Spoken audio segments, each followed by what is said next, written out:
அனைவருக்கும் வணக்கம்.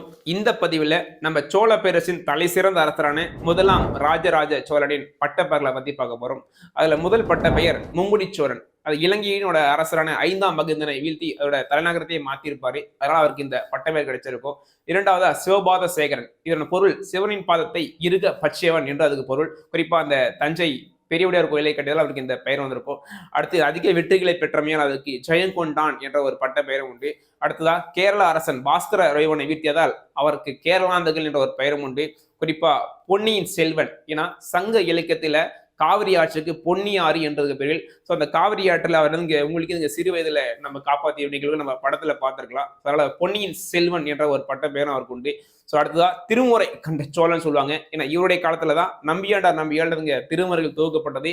அதற்கு இவர் மிக முக்கிய பங்கேற்றது குறிப்பிடத்தக்கது. இதை தவிர நித்திய வினோதன் என்ற பட்ட பெயரும் இறுதியாக ராஜகேசரி என்ற ஒரு பட்ட பெயரும் ராஜராஜ சோழனுக்கு உண்டு என்பது குறிப்பிடத்தக்கது.